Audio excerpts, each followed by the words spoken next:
Hey everyone, welcome to Summers with the L Spot Show. It's me, Camille J, and Jessica Lanice. And we are here with the cast of the web series Black Panties. And all summer, this has been getting some great reviews, and we're excited to have you guys in our studios today. Do you know what it looks like when vulnerability and womanhood collide? Mahogany, Valerie, London, and Juice. 4 friends, New York City. So first, please introduce yourselves. We'll start with me. Okay. I'm Francina Smith, and I served as the content creator and an actor in the show. I'm Natasha Lee. I'm a Capricorn. I like long walks on the beach. and your role was The Capricorn. No, Juice. I played Juice in the series.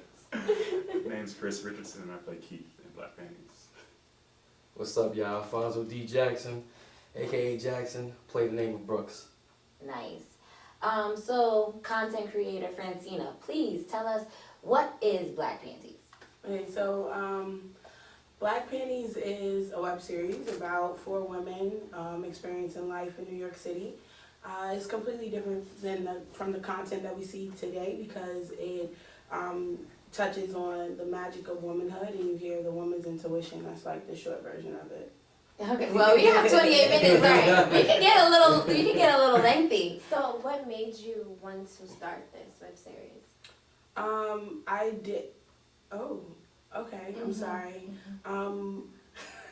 I wanted to create a space and room for something that I didn't see there because as an African American woman, as an African American plus size woman, when I was going on auditions, I didn't have the same opportunity as other women to tell stories and to be a part of this journey as a creator and a storyteller that actually told stories of women that I knew. So I said, hey, what if I make a web series? And it was kind of like a joke because I didn't really think I could do it. I wrote one time in college for a senior project. I was like, okay, I think I can do it. Everybody else seems like they can do it. And so I told a friend over Facebook, and she was like, yo, this idea seems dope. Let's talk. But she was in Atlanta. So I was like, damn, how am I going to make this happen in New York? So I just got a new job after I graduated college. I contacted my homegirl, Candace, who is amazing. Shout out to Candace H. Johnson. And so she started and rolled out with this idea with me because she experienced the same thing. She's an African-American woman, plus size, and theater major just like I was in college, and the same result with roles. So what was that final push that made you say, you know what, I'm tired of making this just a dream, just a post on Facebook, and I want to actually turn this into something tangible, a real life thing? What pushed you to that point? That's a good question. The writing didn't push me to that point. People in my corner pushed me to that point, and in particular this summer, summer 2016, I was in a program called Ween Academy. Ween Academy, shout out to the Ween Academy. And I was sitting next to somebody in the class, and we were just getting to know each other, and I was telling her about this idea. I said, yeah, I started writing a web series, and she was like, you need to just do it. And I was like, wait, what does that look like? Like, What is that? Because people always tell you to just do it, but it's like, what the heck? What is it? What does that feel like? What is that moment? Like, what does just doing it look like or whatever? So she said, just do it. And I'm like, all right, well, I think I could do it. She put me in connection with this blogger. She's a plus size blogger, and she wanted to get into acting. So I told her about the story, and she was like, no, we need to actually do it. So then I was like, okay, still holding the project to myself. I met another coworker at my job, and she had equipment, and she kept on saying in conversations like, oh, I don't mind producing your work. So I was like, okay, but I paid it, to be honest. I'm like, I'm not going to say it. Like, who's really going to invest into this project? I ain't got no money. So then I felt God say, you know what, just talk to her. So I spoke to her. I was like, I had a project. It's this web series. I'll give you the first 4 episodes. I want you to read it. Tell me what you think. She was like, oh my gosh, I love it. So she wanted to produce it. So from that day, that was like around November of 2016. So the transition of doing it began from July, August of 2016 to November when I actually started. I purchased the domain for the website, and I said, all right, now once my money is put out there, I gotta do it. That's right. You feel me? Like, Puzzle it's pieces different. were coming It's in. real different. Like when you put your money, it's somebody else's money. It's okay. You know what I'm saying? But so she said she would produce the show. So I'm like, okay, cool. And from then on, I told her, she's like, well, what's your goal? I said, well, for my birthday, I want to have at least something out because I have been writing it for going on 2 years now. Right. I'm like, I can't let this project sit. So for my birthday present to myself, I held my first round of auditions right here in this same studio as a birthday present to myself. And so that was my just do it. Mm-hmm. Right. So now you wrote the script. Now to the vision. How did you know who to pick for each role? And how did these three come about? We're done. I want to say that I will never take credit of casting my cast. Technically, you're cast. Yeah, I'm Right? cast. Yeah, I would never take credit. I was a part of the casting process. Candace A. Thompson, who's my homegirl, she did everything in this series, but she was the casting director. So now you know who to So- head up, right? So Okay. Candace Okay. really. That makes sense now. Keep it going. But did you tell her, okay, this is the type of looks I'm going for? So we had descriptions. So I said, well, this is what this person looks like in my head, and she would be like, when I read it, this person looked like this, and this is that and third. And so we would argue back and forth. We would, because I would be like, no, it's hell no, I'm not going. I don't think that this is. It just doesn't feel right. But overall, she had the ultimate decision, and that was because like casting is like 80% of the work, to be honest, because to have a good cast, and I'm gonna be completely honest with you, we made some good choices and we made some not so good choices, and so thus we have Jackson here. And I'm just like, The late one I heard. The late one. The late one. The 18th Brooks. oh, cut it out, cut it out. No, but his process was a little bit different than everybody else's, so it would be nice if you shared your process Yes, sure. versus. I guess. Chris, I'm sorry, Chris Richardson. Yeah, and Keep Natasha you in Lee. character all day, right? Well, I mean, I'll take over, I guess. Once again, Alfonso D. Jackson. Follow at FonzJax. PHONZJAX. All right. Now, my process that we went through, I guess, was kind of rushed, I would say, post-haste, just to get everything, like, reset and to keep the project moving and keep the production going. So you came in as the project I already came started. in, like, project was already in motion. Yeah. And they were just looking through and backpedaling through things. So I guess whoever came before me, appreciate you for not being a part of it. But whoever came before me, I guess things didn't work out. Right. So when things came about with me, I was in another web series before this, and I've been doing theater acting for about 10, 11 years. So what happens, we have a mutual friend who I came across naturally just hanging out one night, and I showed her the web series. Shout out to It's Complicated, whatever. And then from doing that series, I sent her the information, and she checked it out. She watched the whole thing through and was like, yo, I like your character, like how you did this, and everything. But then what came about was, I guess, the opportunity. And she called me one day and was just like, hey, you feel like doing anything new? I'm like, I'm always up for something new, of course. Like, this is what we're in the game for. So she says, all right, cool. Hangs up, sends me an email, and was just like, yeah, we need you to just read this, come here, and we'll take it from there. Literally, that was Monday. By Wednesday, I was on the set reading and doing the rehearsal, and then I think by that weekend, we just were shooting the next episode. So, yeah. So, It happens like that sometimes. Yeah. right. No, it works out. It's So power of the how about universe. everybody else's experience of how they got casted? And I guess also share with us your thoughts on, like, did you feel like you would fit this character once you read it? Chris had to get on the casting couch. And share with us a little bit more more about your role. Yeah. Who are you in the series? Minus the casting couch. Sure, Chris. So I come from a dance background. It's funny, when I pulled up in front of here, I was like, we're at a dance studio. I don't have my dance clothes with me, so I guess we're gonna be here or not. But I just recently signed up for Backstage last year. I think I reached out to you first, right? I think I emailed you. Yeah. Yeah, I emailed you the first time. And Francine was like really on it and replying back. And I was like, oh, wow, someone lives on this side of these emails. Yeah, give me all the information for the audition. I missed the first one. I just got nervous, got the best thing. I was like, I don't know what I'm doing. This is me just poking around type stuff. And then the second one came about.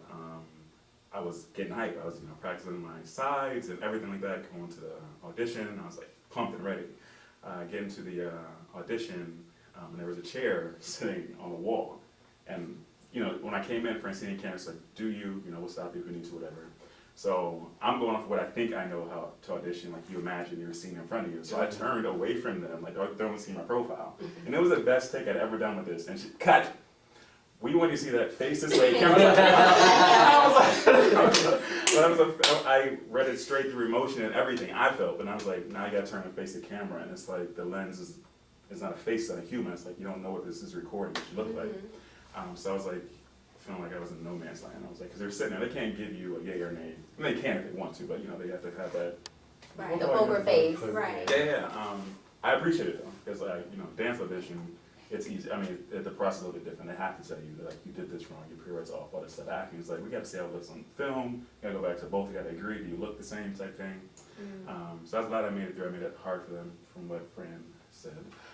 It's good, and it's good. It's good for me. Right. Yeah, I'm glad it wasn't cakewalk, because it gives you the toughness you need to persevere through things. My character Keith is a lovable soul, a pillar of the community. No.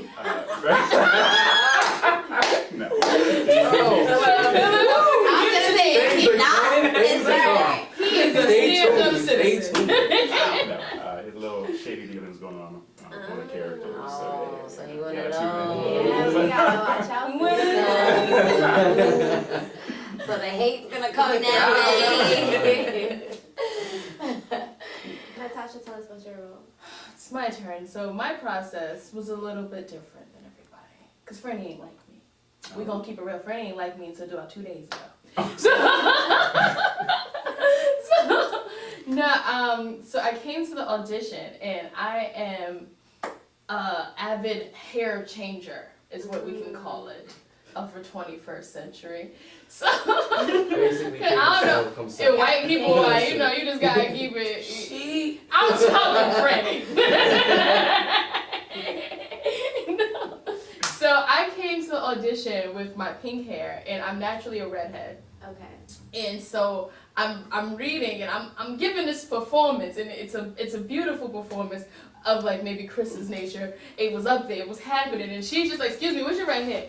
And I'm just like, I'm about to cry in this my red hair, so I like throw my wig back, and I'm like, it's right here. First of all, she's not telling the full truth. She came. We were auditioning, and I had just been telling Candace, I'm like, I've been looking at Backstage, and I'm like, oh, there's this girl that she looks gorgeous. I said, I really think that she would be perfect. I can't wait to see her audition. Never heard of that part. Okay, you don't need to know. That's the process that you did. That's it. So Candace and I, we held our auditions, our second round of auditions in Berkeley Girls Studio. So we had a small space. We had our Kayleen, who was our production assistant, man in the front of house. And Candace is peeking out the door, and she's like, "Who is that?" I was like, "Who is who?" So she's like, "Who is that with that platinum pink hair?" I was like, "I don't know." I go to the casting, but I'm like, "Who the hell is that?" I went back and forth. So then Candace goes out and asks Kayleen, like, "Who is this girl?" She's like, "Oh, this is Natasha Lee." I'm like, "Natasha Lee? Who the hell?" I'm like, okay, still not connecting that this is the girl that I'm looking for. She did the audition. I was like, oh, I'm like doing this. So I was like, I stopped her. She didn't finish. I dead stopped her. I was like, wait, where's your hair? I was so distracted, I could Oh not. I was my like, where is the red hair? She was like, oh, I still have it. I was like, no, but why didn't you come in it? I was like, I said, if you get a call back, you need to, and that's probably why she thinks that I didn't like her. I said, if you get a call back, you need to come back like this, like this picture.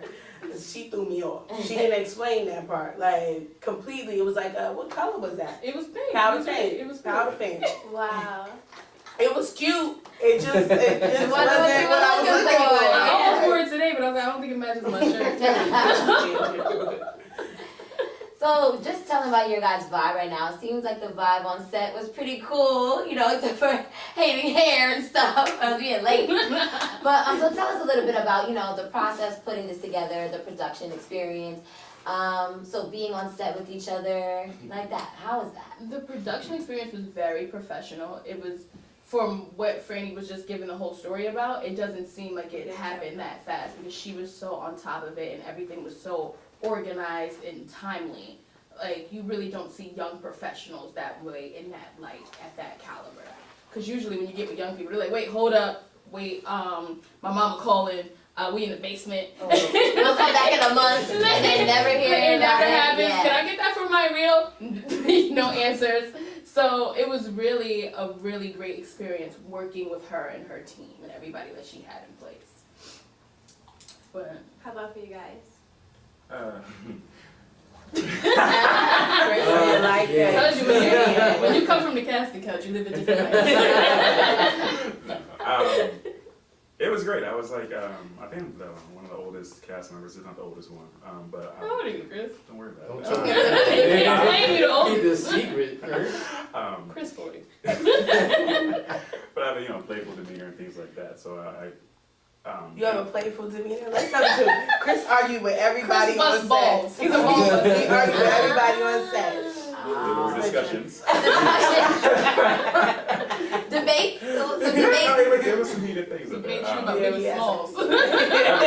Everything. But that, to me, just attests to how close-knit we became. Like, that was, it felt more familial, not just ghetto on the street. Hey, bitch, where's my money? From across the street. It was, what'd you say? Let's talk about it. Let me educate you. I went to school for this. And I'm like, that was where the tension was. But our production was really cool. I came into it again from the Tans background. You just have set cameras, make sure you dance to your spotlight, and that's it. But here, make sure the spotlight's for a reason. The shadows on your face, you gotta turn here, B-roll, A-roll, all this stuff. And I was like, learning. So. And I know in dance, you perform on stage, you get one shot. And that's it. Here, you have to keep taking it and taking it. Oh my gosh, it's like, you know what it's like, filming is like a tech day, a tech rehearsal for theater. That's exactly like the comparison. It could be so tedious, like extremely tedious. When was our longest? When did we? The last one. Yeah, the The last last one. episode 8. Everybody was there until like 3. I was about to walk off set. Yeah. I was like, Natasha I'm the waiting Diva. for somebody else to walk off so I don't look like the only diva here. Oh my He was goodness. there. So Francina, you had to be 2 people, or multi-people. You had to be in charge, different hats. So talk about that. This being your project and something that you created, and being able to take one hat off and has to give responsibility to someone else, or be the one that's behind the camera and taking direction from someone else being a character. So talk about how you're switching between that.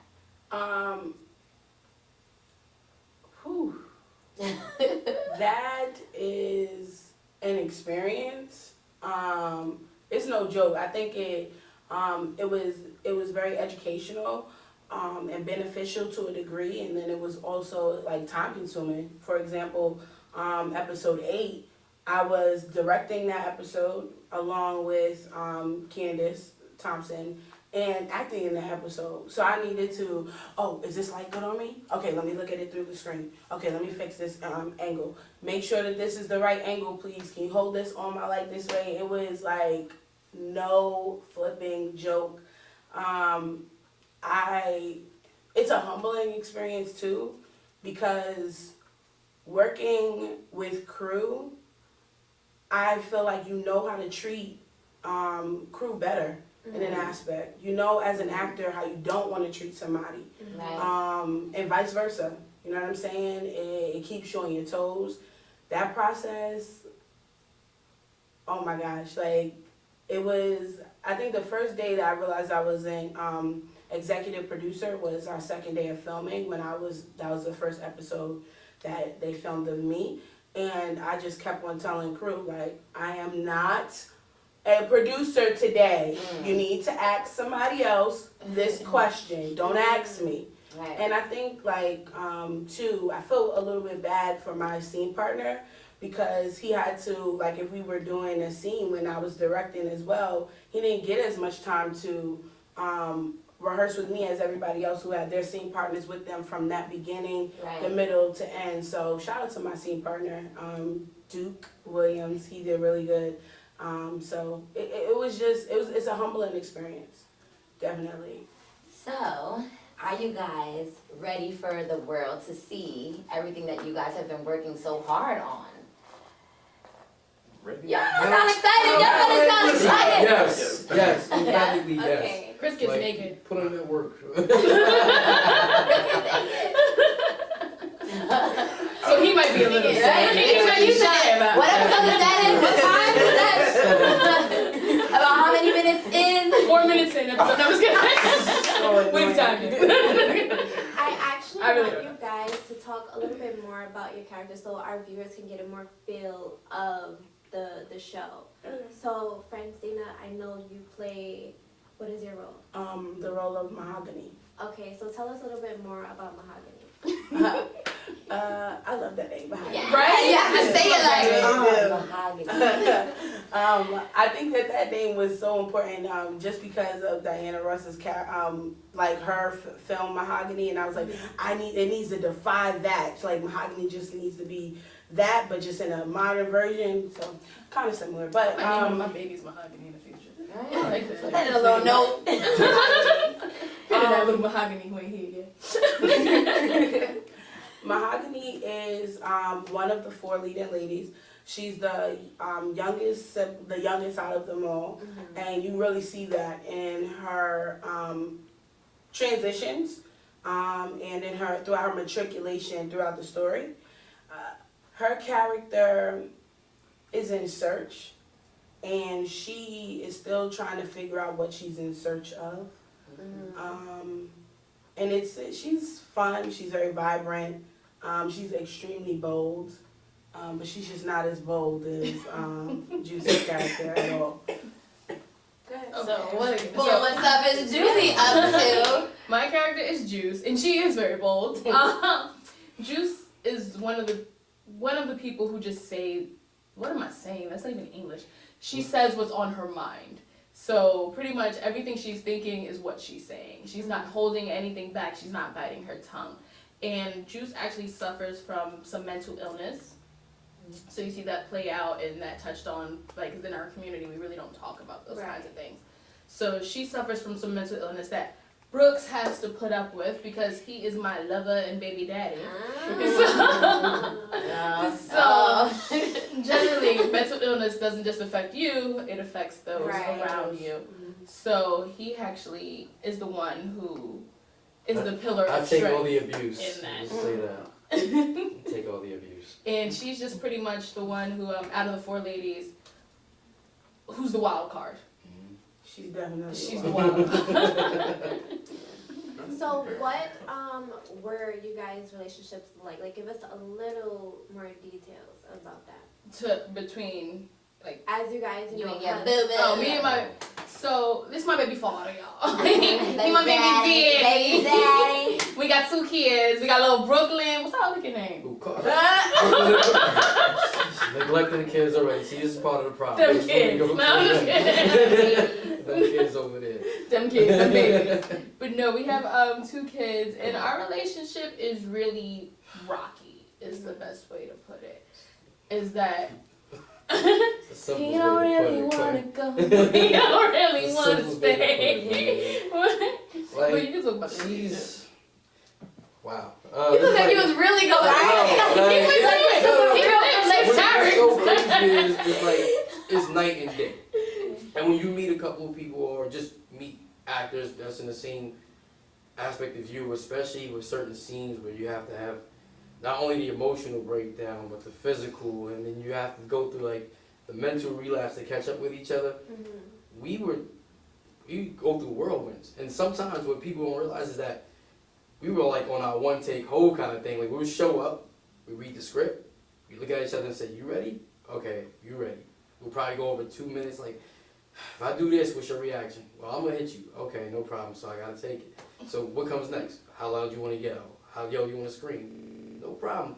I'm down for it. And when we shot, no matter how many scenes we would take, I would honestly say like the audience is probably going to end up feeling it more so through the camera than a lot of people more realize. Like just the build up and the breakdown, especially from the boyfriend to the girlfriend, the baby father to the baby mother, like every dynamic is actually going to look at that relationship, especially with the mental illness being the main factor with our character, and the relation between how can someone, I guess, adhere to that and be, I guess, more loving and open and trying to figure out ways to bond and build with that same kind of relationship. It's so topsy-turvy that a lot of people may just be like, wow, it's something we definitely got to talk about. We have to be more expressive. And she's a wild card.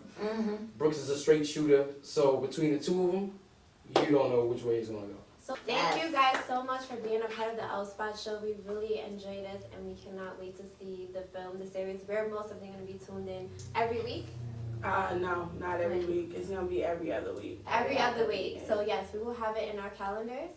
And everybody, our viewers, thank you for joining us for Summer with the Outspot show. Yes. And make sure you too network and be recognized. Hey. Later. Searching for a sign, can I get a sign? I know it's reckless, but I've been waiting on you since you left it. I just can't seem to clarify the message. Mixed signals when we texting got me stressing. Still somehow I can't seem to learn my lesson. I guess I'm too invested in your sexing. I knew my love would lead me to obsession, curse and blessing. But it's so good. Sometimes a woman's intuition talks more crap than a little bit. These hoes can love you the way that I do.